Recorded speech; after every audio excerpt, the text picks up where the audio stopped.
Or Nerav, parte prima, assunto: sobre a reparação do dano causado pelas opiniões daqueles que se mantêm afastados desta ciência. Aqueles que rejeitam esta ciência da cabala podem ser divididos em três classes.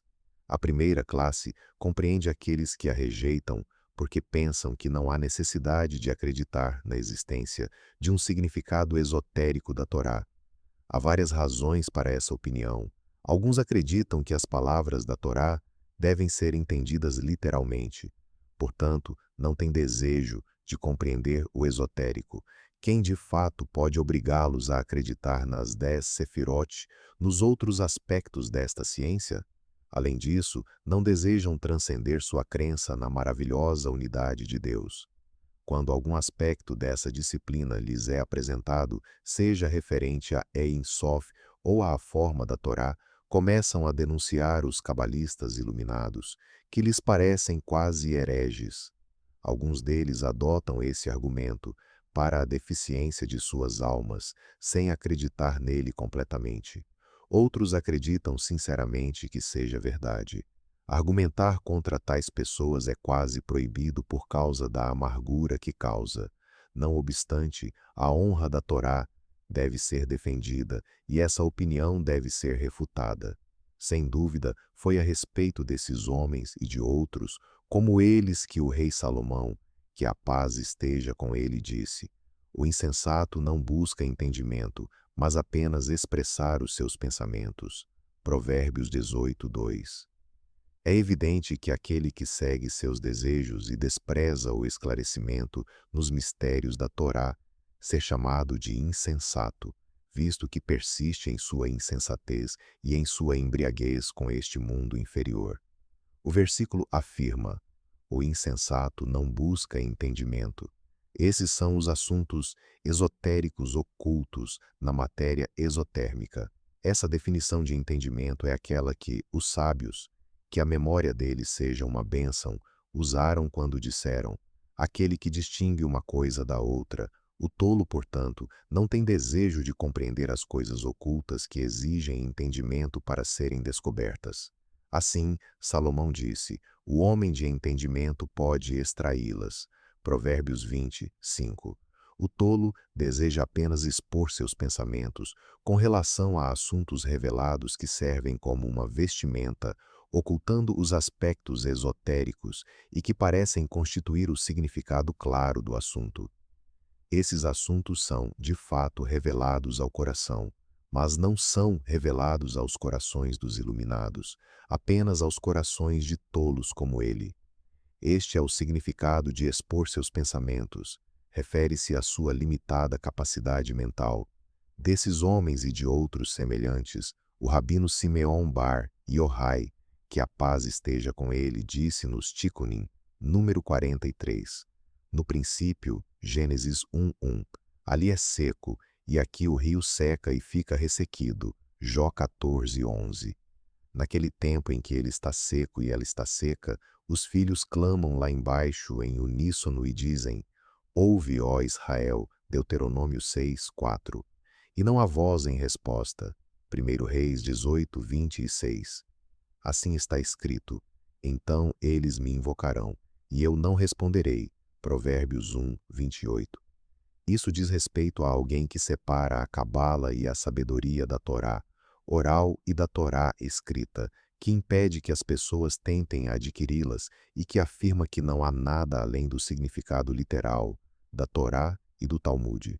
Certamente é como se ele tivesse interrompido o fluxo daquele rio e daquele jardim. Ai dele! Teria sido melhor para ele nunca ter sido criado no mundo e nunca ter ensinado a Torá escrita e a Torá oral, pois é considerado como se ele tivesse devolvido o mundo à ausência de forma e ao vazio, Gênesis 1:2, e legado pobreza e longo exílio ao mundo. Há vários pontos a serem considerados em relação a esta passagem. 1. O texto começa com ele está seco e continua com ela está seca. 2. Os filhos clamam. Por que isso pertence aqui e o que significa? Certamente é verdade que, quando as bênçãos não sobem aos céus, não há fluxo de emanação para influenciar o mundo inferior, mas isso não é novidade. O que está fazendo aqui? 3. Eles clamam lá embaixo em uníssono, porque a uníssono de ouve, ó Israel, foi destacada, visto que tal declaração parece não pedir nem bênção nem emanação, que eles, em vez disso, recitem uma oração composta de bênçãos. 4. Filhos clamam lá embaixo. Que filhos são esses? Se são justos, por que não há resposta?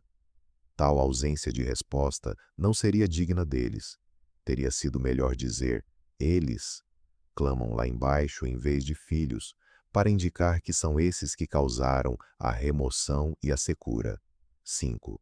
Isto diz respeito àquele que remove. A implicação é que o seu castigo não é outro senão, então eles clamarão a mim, e eu não responderei, quando na verdade esse castigo não provém disso, mas sim do pecado daquele que faz com que eles não tentem adquiri-los.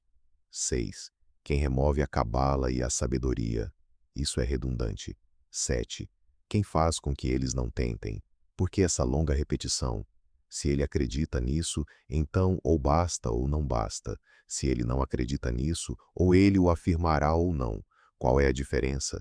Este assunto certamente clama por investigação. 8. É como se ele tivesse removido.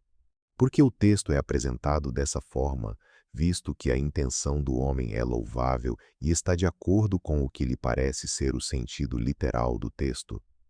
Mesmo que ele não deva ser elogiado, como pode ser responsabilizado pela interrupção do fluxo?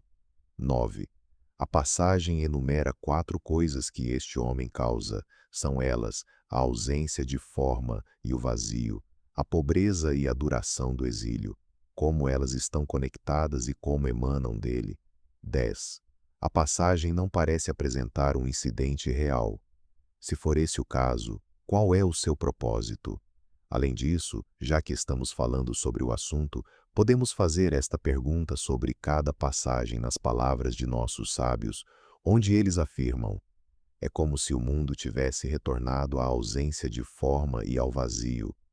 Qual é o propósito dessa frase? Certamente a intenção da passagem é que as letras da palavra no início, BR as YT, sejam rearranjadas para formar as palavras RTYBS, rio seco. Não há dúvida de que a palavra RT significa rio, semelhante à palavra RIT, que significa vala de irrigação, e que nossos sábios interpretaram como significando um rio seco. Visto que o versículo menciona apenas uma remoção do excesso de água do rio e não da lagoa, a passagem afirma: aqui o rio seca e fica ressequido. O versículo indica que, como não há fluxo no rio, também não há no mar. Assim está escrito: as águas do mar secam, e o rio seca e fica ressequido. A razão pela qual o fluxo de emanação deixou Malkut é porque esse rio seca e fica ressequido. A secura do rio causa o ressecamento do mar. Assim, uma vez que as escrituras indicam a secura do rio, a secura do mar é compreendida como algo natural, pois os dois estão interligados, visto que se sabe que não há água no mar que não seja proveniente do rio. Naquele tempo, a intenção é explicar o final do versículo. No princípio, Deus criou os céus e a terra. Gênesis 1:1. A passagem afirma: naquele tempo, quando ele estiver seco e ela estiver seca. Isso indica que, depois que a emanação que havia sido depositada com ele se esgotar e nenhuma emanação adicional o alcançar, o rio também estará seco e ressequido. Assim, ele está seco e ela está seca. Sabe-se que rio significa o mistério e a continuidade de Vav. Também se sabe que, dessa maneira, a emanação é removida de Assefirá Tiferet, que é identificada com Vav, embora não seja completamente removida. Assim, Tiferet não experimenta uma secura absoluta, mas sim uma em que ainda permanece alguma umidade, embora não água. Em Assefirá e Esod, que está abaixo de Tiferet, pode haver secura absoluta. É por isso que a passagem afirma que o rio seca, da perspectiva de Tiferet, e fica ressequido, da perspectiva de Esod. Possivelmente, o versículo: no princípio, Deus criou,